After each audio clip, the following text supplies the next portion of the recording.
Ladies and gentlemen, please take your seats.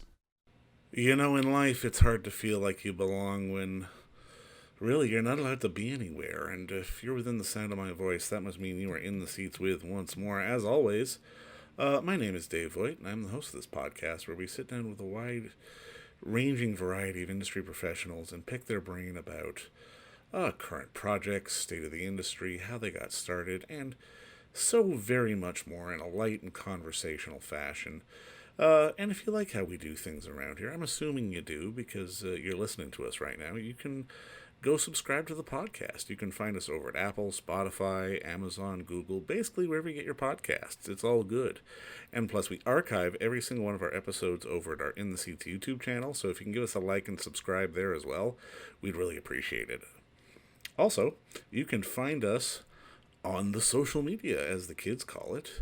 You can find us on Facebook, Twitter, and Instagram at either at In the Seats or at It's Podcast One for all sorts of fun updates.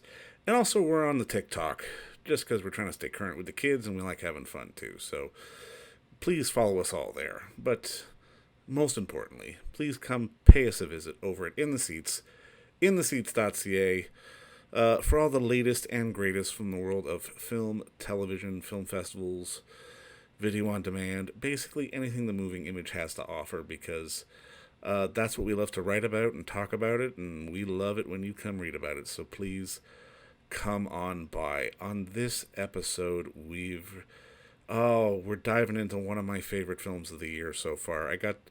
I was lucky enough to see this last year during the Toronto International Film Festival, and it is really it's a funny and it's a beautiful film. It's called Limbo.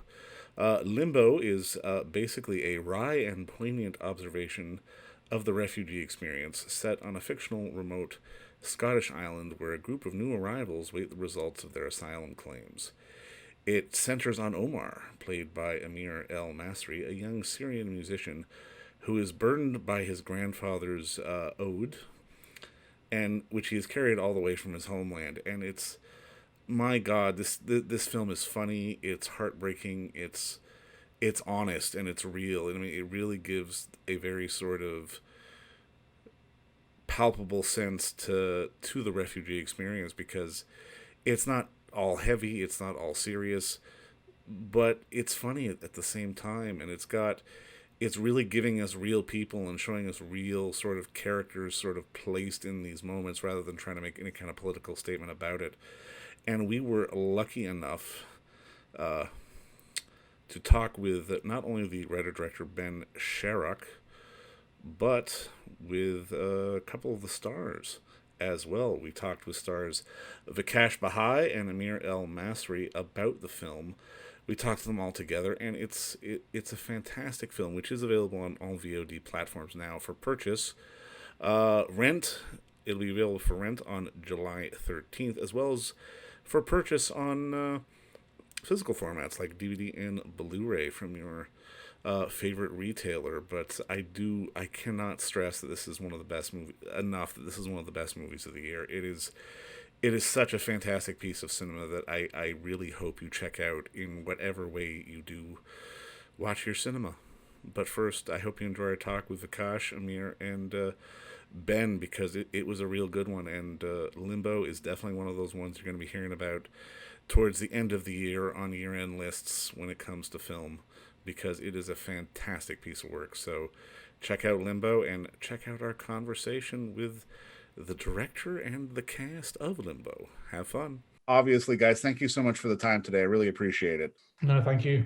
No, I mean, Ben, I think my first question is for you, because, I mean, I absolutely love the film. And I mean, I was so struck about, I guess, how it just wasn't sort of just another, refugee movie. It really had sort of some honest heart to it, and it had a little bit of absurdity to it as well. And I'm kind of curious, what was the inspiration for not only telling the story, but making sure to tell it in a very, I guess, kind of humanistic way, sort of being sad and being happy all at the same time? I mean, in general, for me, kind of, it's quite integral to my filmmaking, kind of my interest as a filmmaker, to kind of have that mix of humor and drama. And also, I'm particularly interested in global issues and socio-political subject matter, which are often serious topics.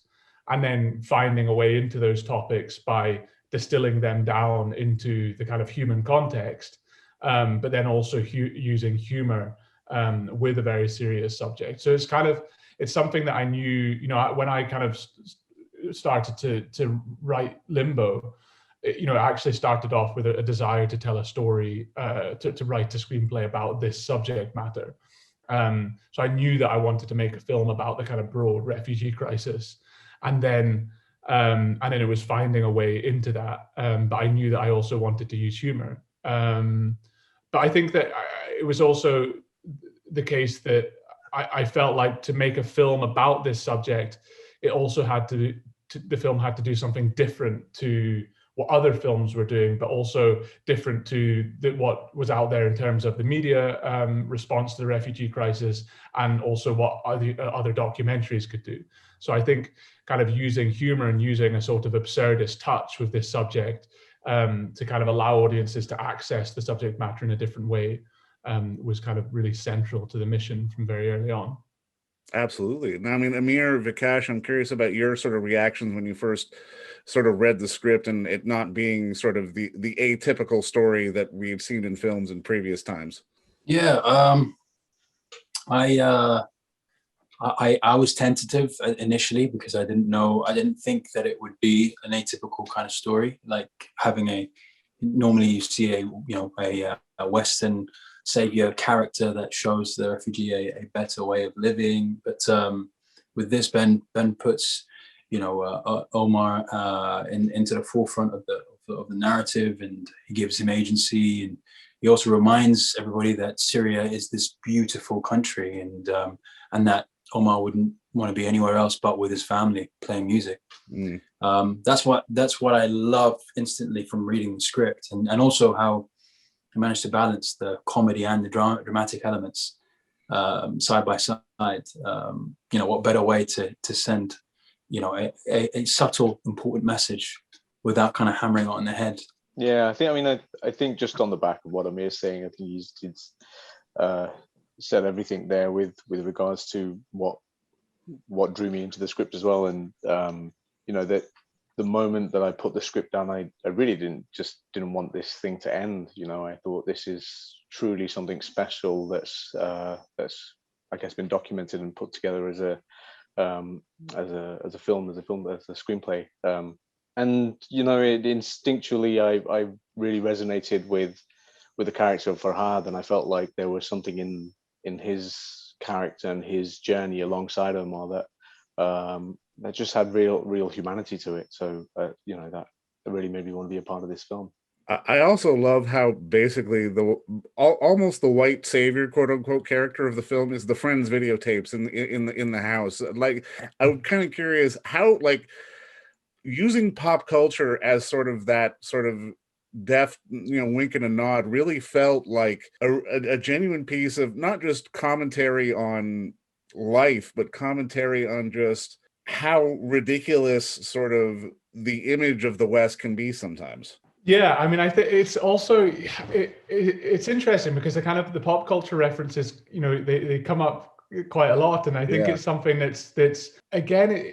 I have to say that I think it's something that I'm generally quite interested in writing into my kind of scripts in general. So there wasn't kind of necessarily a sort of deliberate kind of ploy to kind of connect to make the refugee characters as well, like universally relatable through the pop culture references. It was actually something that kind of came really kind of naturally and organically to writing these characters and writing kind of what is of interest to them. And I think that's just as well from kind of my own experience, living in Syria and living in other places around the world, and meeting people from lots of different cultures, and then finding that common ground, which is often with like pop culture or football often as well.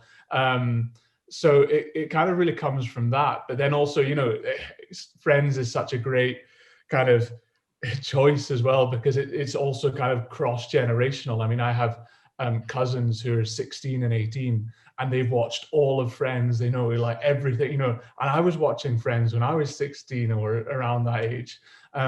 So, and it's like I've been you know, I remember when I was in China and you know, met someone who called themselves Monica, and the reason for that was because of Friends. She, you know, she named herself, her English name was because of Monica from Friends.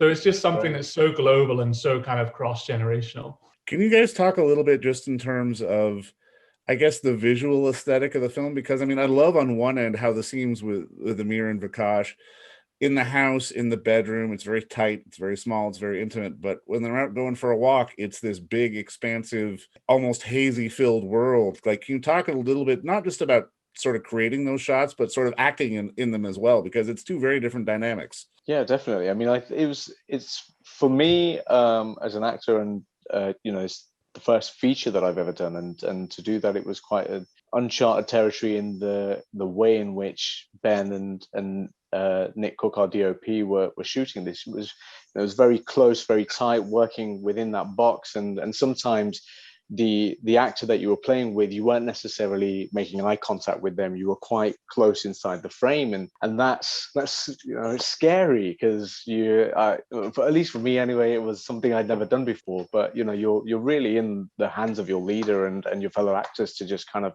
support you and push you along. And then of course you've got these epic backdrops that kind of are supporting that obviously you can't see. So yeah, it's strange and a lot of fun and exciting and an adventure. I really enjoyed it, man. I don't know if Amir, do you want to add anything to that or shall I jump in on the direction side? No, go ahead. Yeah.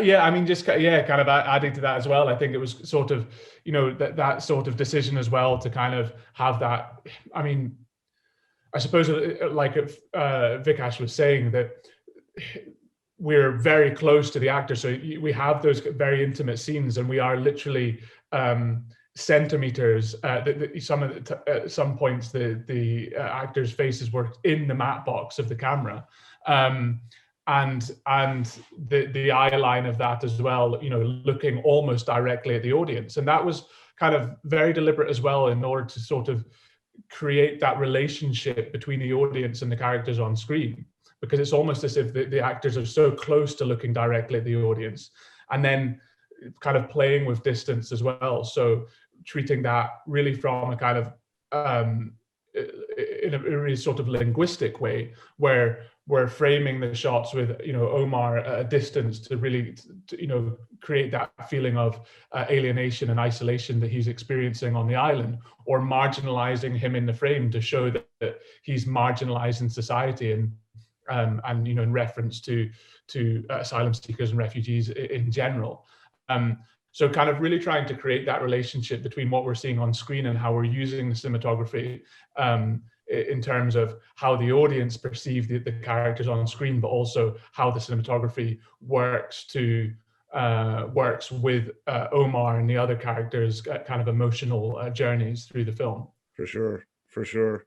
Now, I'm curious, like, for all of you, how important is it to tell a story like this that, like we've said, isn't necessarily idealistic? It isn't sort of hitting any sort of Hollywood mold. It's being honest, and I think that makes it feel more genuine, because, you know, the existence for these characters, it's not the greatest, but it's not the worst either. It just is, and that I've got a feeling that that could be very sort of emblematic for a lot of the refugee experience. I think from a personal point of view, so go ahead, Ben. No, you go. No, I was just going to say, from a personal point of view, like it you know, it didn't feel like the themes of the film, you know, feel more universal than it does specifically about the refugee crisis. It feels more about someone's loss of identity and how they shape themselves in a new landscape. And I think that is something that we're all going through, you know, even for the past kind of couple of years, where we've been forced into a territory where we can't really escape our own homes, or we can't you know, be our full selves. That's the feeling I get from the movie. Yeah, I think that's absolutely it as well. And I think, you know, adding to that, it's, you know, what we all kind of worked towards as well was to be very truthful and honest with this film. And I think that's and the truth is that there are no easy answers to the refugee crisis, and there is no, it wouldn't have been truthful to just have this sort of like happy ending where everything's okay, and this sort of cultural reconciliation thing where and now everyone sort of understands each other, from all the from the islanders to the refugee characters. And so it was really kind of grounding everything in truth, and not kind of giving easy answers, and showing that even though sort of Omar's taken a step forward in his journey, he's got a long road ahead of him, and as does the journey of Vikash's character Farhad as well. Now, I mean, I think there's a scene in the film which really sort of encapsulates the entire spirit. Not to give too much away, but one of your housemates takes a goat, and you have to sort of play it very seriously, but it's still funny as hell. And I'm kind of curious, when you're in the moment, how do you sort of be honest with sort of the gravity of what's going on, but still sort of quietly snicker to yourselves of the argument that you're taking all very seriously at the same time? Yeah, go ahead. No, please, no, go ahead. No, I think I mean, that's the beautiful thing about life in general. We our tragedies are comical, aren't they? Like we do, it's reflective of the culture as well. Especially British culture, we tend to kind of laugh at our own plight. So to have those kind comedic elements in place, so kind of face on, is I guess kind of reflective of the humor. And we also had some time to rehearse that as well. When we spent about 2 weeks in Edinburgh doing some rehearsal as well, and so a lot of those initial laughs and stuff we really worked through in the rehearsal space. There's there's the moment where one of the other actors, Kwabanansa, he jumps up on the table, and his scream, his fear of the chicken just felt. I mean, even then you'd believe that he was afraid of a chicken when we didn't have one in rehearsal. So yeah, we really got to play around with that. Well, I mean, you know what? I mean, I think that's the beautiful thing about the movie, like you guys say. I mean, yeah, a chicken, not a goat. I apologize, but it's one of those things where it's honest, it's happy, it's sad, it's scary, it's ridiculous, it's life, which is really sort of the human experience, and the one thing that is universal to everyone, no matter where we come through. And I think that really comes out in the film. And I just want to say thank you all for the time today, and congratulations again on the film, man. It's an absolute delight, and I hope it gets the attention it deserves. Thank you very much. Thank you so much. Really nice talking to you. Thanks, guys. Cheers. And don't forget to visit our friends over at Bay Street Video for all your DVD, Blu-ray rental, or purchasing needs this summer, as they are still open for curbside and some mailing delivery as well. Over at 1172 Bay Street, Toronto, Ontario, Canada, you can give them a call at 416-964-9088. That's 416-964-9088. Or send them an email at baystreetvideoto@gmail.com for any of your DVD and Blu-ray needs.